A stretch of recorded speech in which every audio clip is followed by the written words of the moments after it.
जय हिंद दोस्तों। आज हम लोग समझेंगे अध्याय 2 एनसीईआरटी सिलेबस साइंस का, है ना, अम्ल, क्षारक एवं लवण के बारे में। बहुत ही कम समय में आपका सारा कोर्स को मैं रिवीजन करा दूंगा। मात्र 20 मिनट लगेगा, 20 मिनट लगेगा, ठीक है। चलिए हम लोग समझते हैं। अध्याय 2 में क्या है? अध्याय 2 अम्ल, क्षारक एवं लवण। 20 मिनट में फुल वीडियो, है ना। पूरा कंसेप्ट आप परीक्षा के लिए महत्वपूर्ण है। तो प्लीज आप चैनल पर नए हैं तो चैनल को सब्सक्राइब कर ले, वीडियो को ज्यादा से ज्यादा लाइक करें और शेयर करें। लाइक का बटन दबाना ना भूलें, ठीक है। चलिए हम लोग अध्याय 2 में अम्ल, क्षार और लवण के बारे में समझते हैं। ये परीक्षा उपयोगी है। अम्ल की पहचान क्या होती है? सबसे पहले अम्ल की पहचान के बारे में समझ रहे हैं। अम्ल की पहचान क्या होती है, ठीक है। किसके बारे में समझेंगे? अम्ल की पहचान, है ना। अम्ल की पहचान के बारे में हम लोग समझेंगे, ठीक है। चलिए अम्ल के बारे में समझ रहे हैं कि एसिड क्या है। तो ये स्वाद में क्या होते हैं? खट्टे होते हैं। ये स्वाद में क्या होते हैं? खट्टे होते हैं। अगर लिटमस परीक्षण के बारे में जाने तो ये नीले लिटमस पत्र को लाल कर देता है। अम्ल जो होता है नीले लिटमस पत्र को क्या कर देता है? लाल कर देता है।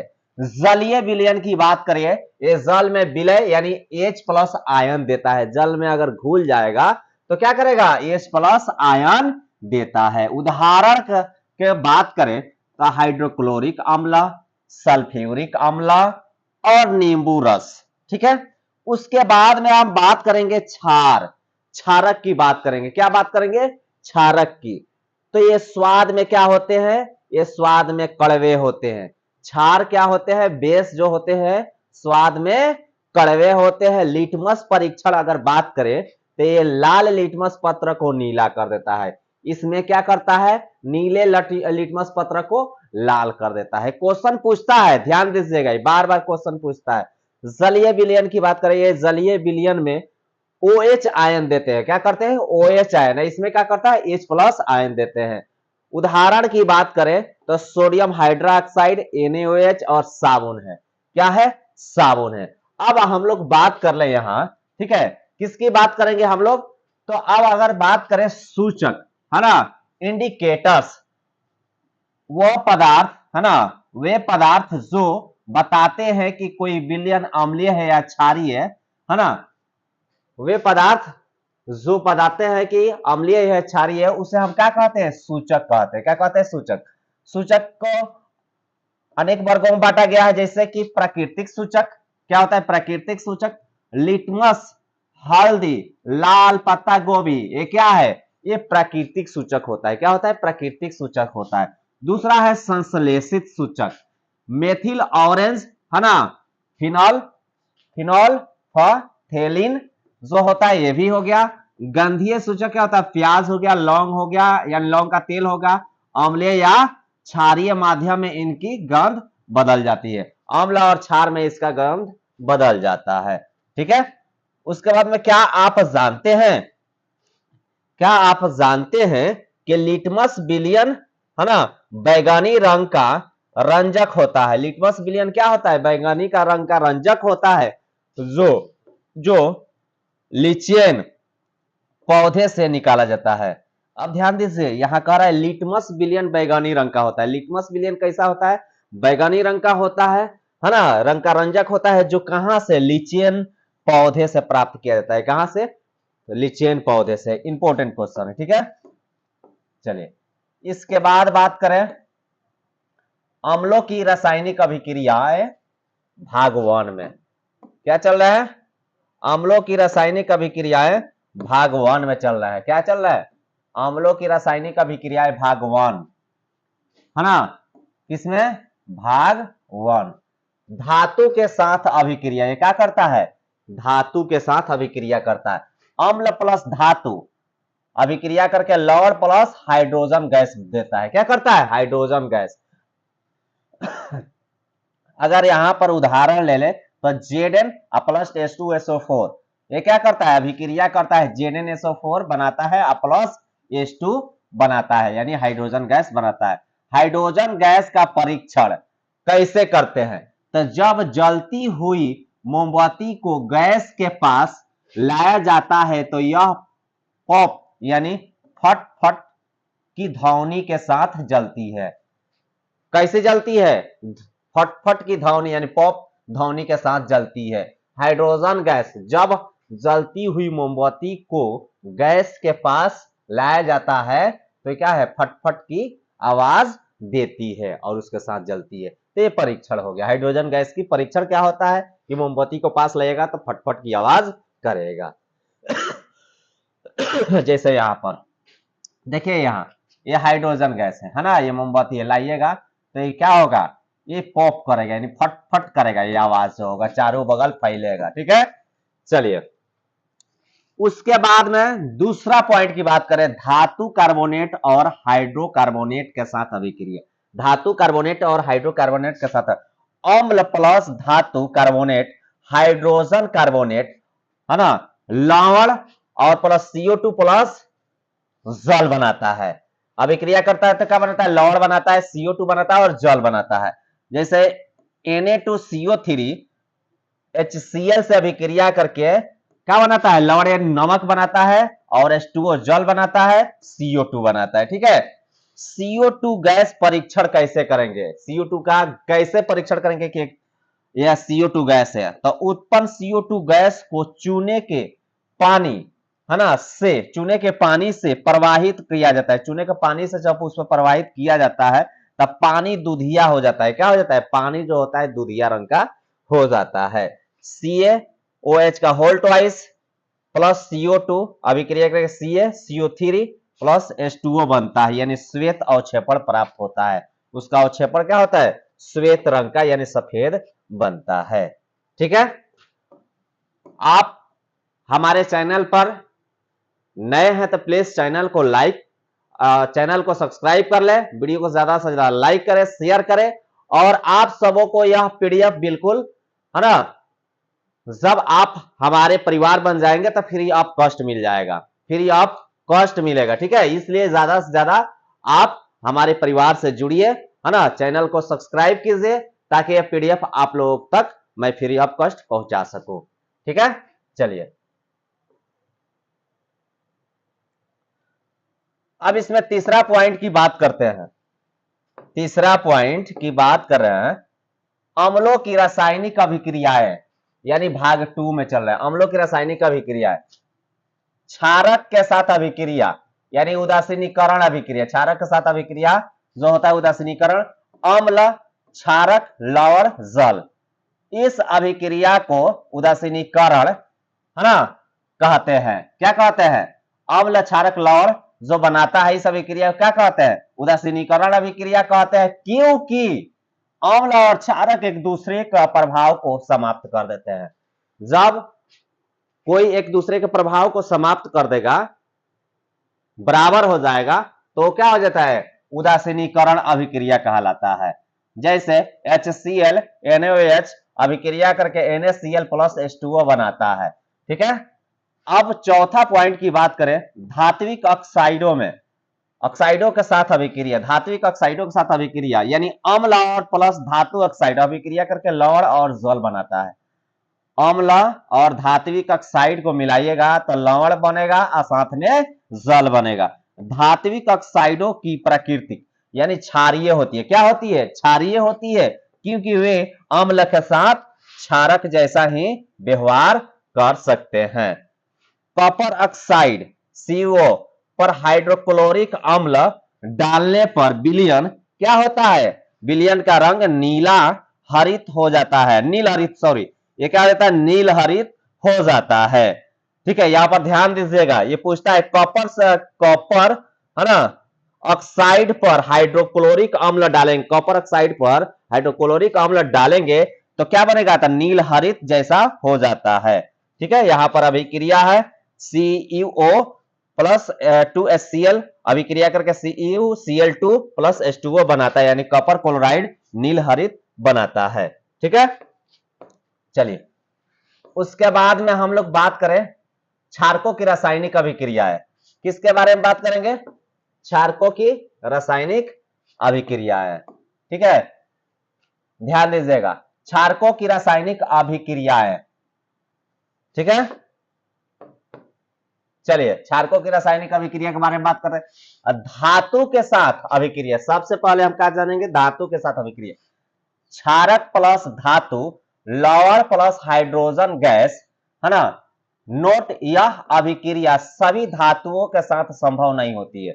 ये क्या होती है? सभी धातुओं के साथ अभिक्रिया नहीं करती है। जैसे H2 क्या है? H2 सोडियम, है ना, सोडियम जिंक, सोडियम जिंक यहां देख रहे हैं NaOH प्लस Zn अभिक्रिया करके Na2, है ना, ZnO2 बनाता है प्लस H2 बनाता है। ठीक है, तो ये क्या होता है? सभी के साथ अभिक्रिया नहीं करता है। दूसरा, अधात्विक ऑक्साइड के साथ अभिक्रिया। क्षारक प्लस धात्विक ऑक्साइड लवण एवं जल बनाता है। क्या बनाता है? लवण एवं जल बनाता है। तो यह अभिक्रिया अम्ल और क्षारक के बीच की अभिक्रिया के समान है। यह क्या होती है? यह अभिक्रिया अम्ल और क्षारक के बीच की अभिक्रिया का समान है। अतः अधात्विक ऑक्साइडों की प्राकृतिक अम्लीय होती है। क्या होती है? अधात्विक ऑक्साइडों की क्या होती है? प्रकृति अम्लीय होती है। एग्जाम्पल CaOH का होल ट्वाइस प्लस CO2 अभिक्रिया करके क्या बनाता है? CaCO3 बनाता है प्लस H2O बनाता है। चूने की पानी का दूधिया होना इसी का उदाहरण है। चूने के पानी का दूधिया होना इसी का उदाहरण है।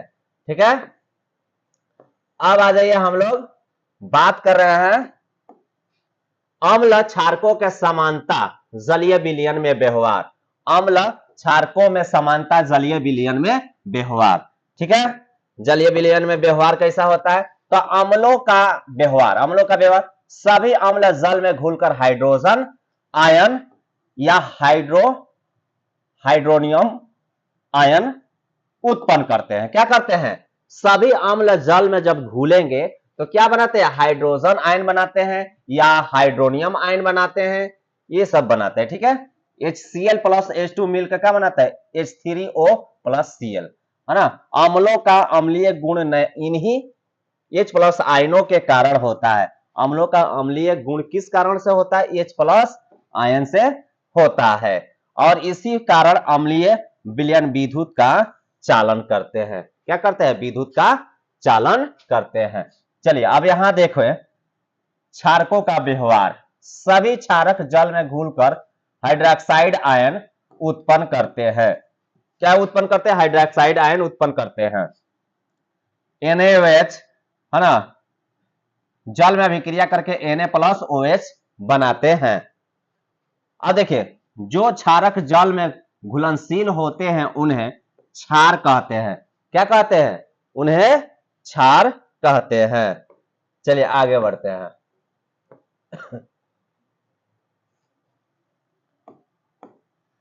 अब देखिए यहां पर तनु क्या दिया है?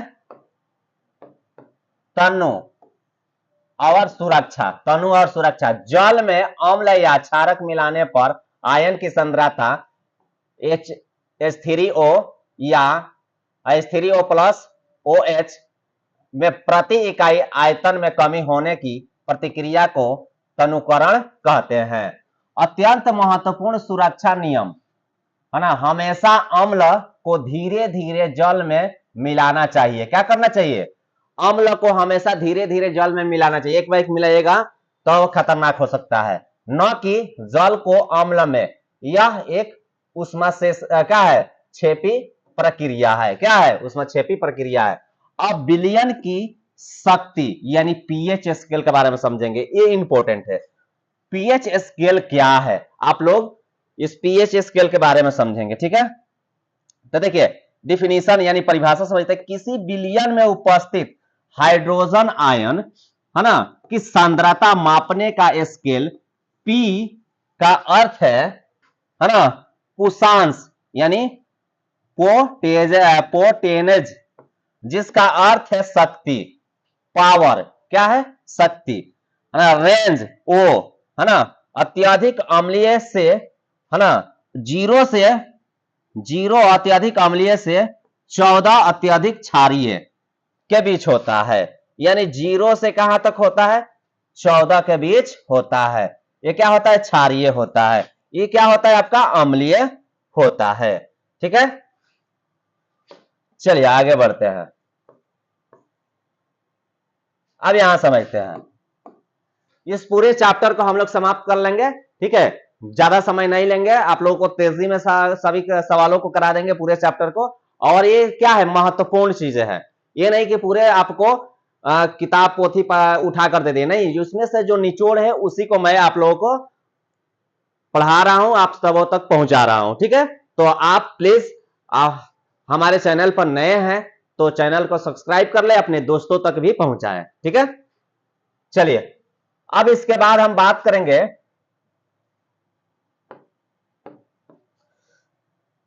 H+ आयन सांद्रता में वृद्धि। यहां से क्या होता है? उदासीन, यानी OH आयन सांद्रता में वृद्धि। ठीक है, ये दो भागों में रहता है। ठीक है, पीएच मान का अर्थ क्या होता है? देखिए, पीएच मान 7 उदासीन विलयन का मान है। 7 जो होता है उदासीन होता है, ना इधर का होता है ना उधर का होता है, क्या होता है? बीच में रहता है।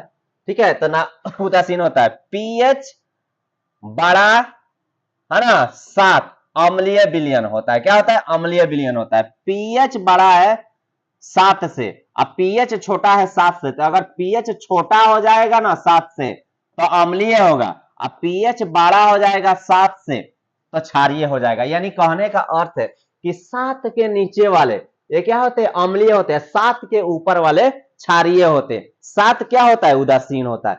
7 से आगे बढ़ेंगे क्षारीय होगा, 7 के इधर जाएंगे क्या होगा? अम्लीय होगा, 7 क्या होगा? उदासीन होगा। ठीक है, अब आगे बात करते हैं प्रबल और दुर्बल अम्ल। प्रबल अम्ल क्या होता है? जल में पूरी तरह घुलकर अधिक मात्रा में H आयन देते हैं, जैसे HCl, H2SO4, उसे क्या कहते हैं? प्रबल अम्ल कहते हैं। दुर्बल अम्ल किसे कहते हैं? वीक एसिड, जल में आंशिक रूप से यानी थोड़ा रूप से घुलकर कम मात्रा में H आयन देते हैं, उसे क्या कहते हैं? उसे दुर्बल अम्ल कहते हैं, जैसे CH3COOH, है ना। अब आगे से हम लोग बढ़ रहे हैं,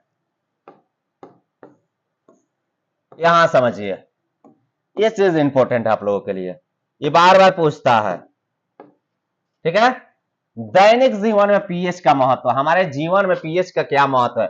मानव शरीर, हमारा शरीर 7 से 7.8 पीएच के पास, है ना, बीच काम करता है। हमारा शरीर कितने पीएच के बीच काम करता है? 7 से 7.8 पीएच के बीच कार्य करता है ना। अम्लीय वर्षा, अम्लीय वर्षा, जब वर्षा के जल का पीएच मान 5.6 से कम हो जाता है तो ये जलीय जीवों के लिए हानिकारक होता है।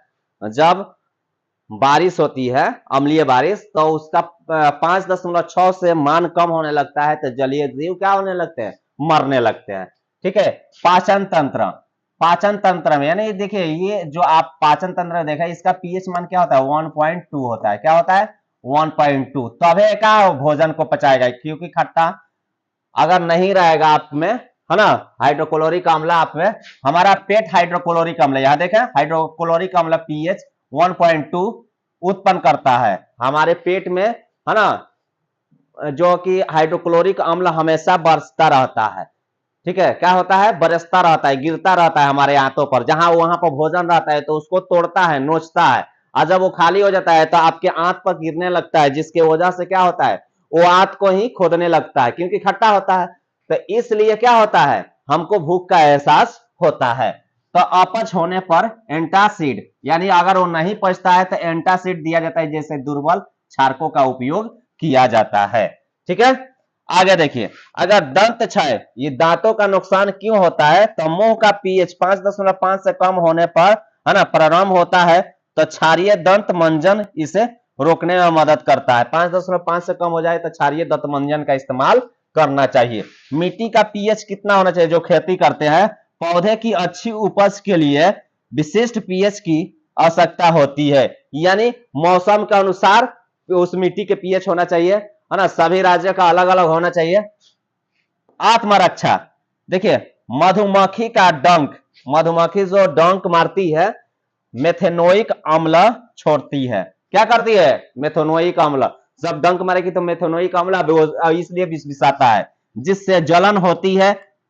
बेकिंग सोडा जैसे दुर्बल क्षारक लगाने से आराम मिलता है। नेटल पौधे के डंक में भी यही अम्ल होता है, नेटल पौधे के भी डंक में यही अम्ल होता है। ठीक है, चलिए हम लोग नजदीक आ चुके हैं, क्लास को थोड़ी देर में हम लोग एंड करेंगे। चलिए, लवण परिवार साधारण नमक से रसायन, है ना, भाग 1 है। साधारण नमक यानी सोडियम क्लोराइड NaCl कई महत्वपूर्ण रसायनों के लिए, है ना, कच्चा पदार्थ है। सोडियम हाइड्रोक्साइड, इसका निर्माण कैसे होता है? क्लोर क्षार प्रक्रिया द्वारा सोडियम क्लोराइड के जलीय विलयन से विद्युत प्रवाहित करने पर बनता है।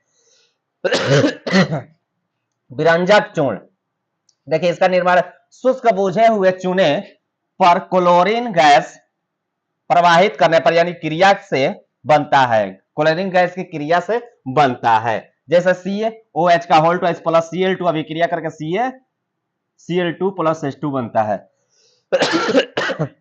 इसका उपयोग क्या होता है? वस्त्र उद्योग में विरंजक के लिए होता है। पीने वाले पानी को रोगाणु मुक्त यानी कीटाणु होते हैं उसको हटाने के लिए होता है। ठीक है, ये रहा आपका लास्ट। अब यहां पर हम लोग कुछ बातों को समझ लें। लवण परिवार यानी साधारण नमक से रसायन भाग 2 में चल रहे हैं। बेकिंग सोडा कैसे बनाया जाता है? रासायनिक नाम सोडियम हाइड्रोकार्बोनेट। इसका उपयोग क्या आता है? बेकिंग पाउडर बनाने में, यानी केक को स्पॉन्जी बनाता है। एंटासिड के रूप में क्या है? अग्निशामक के रूप में भी इसका इस्तेमाल होता है। देख लीजिए, केक भी बनाने में होता है, अग्निशामक में भी होता है। 4 नंबर धोने वाला सोडा यानी वॉशिंग सोडा क्या होता है? रासायनिक नाम इसका क्या होता है? सोडियम कार्बोनेट, है ना, डेकाहाइड्रेट। उपयोग कांच, साबुन, कागज उद्योग, घरों में साफ सफाई, जल की स्थायी कठोरता हटाने के लिए होता है। Plaster of Paris, plaster of Paris, है ना, निर्माण जिप्सम को कितना 373 केल्विन पर गर्म करने में बनता है। गुण इसका जल मिलाने पर क्या होता है? इस जल को मिलाइएगा, जल मिलाने पर पुनः कठोर जिप्सम बन जाता है। जैसे इसका अभिक्रिया है CaSO4H2O, यानी जल मिलाइएगा, है ना, 1/2 करके जल मिलाइएगा, CaSO4 प्लस 2H2O हो जाएगा। उपयोग क्या होता है? टूटी हुई हड्डियों को स्थिर करने में, खिलौनों और सजावट के सामानों को बनाने में, जब प्लास्टर व्लास्टर किया जाता है इस सबों में इसका उपयोग होता है। ठीक है, इस तरह से आज हम लोगों ने क्या किया? पूरे चैप्टर को रिवीजन के तौर पर हम लोगों ने ले लिया। फिर मिलते हैं एक नए क्लास में, तब तक के लिए जय हिंद।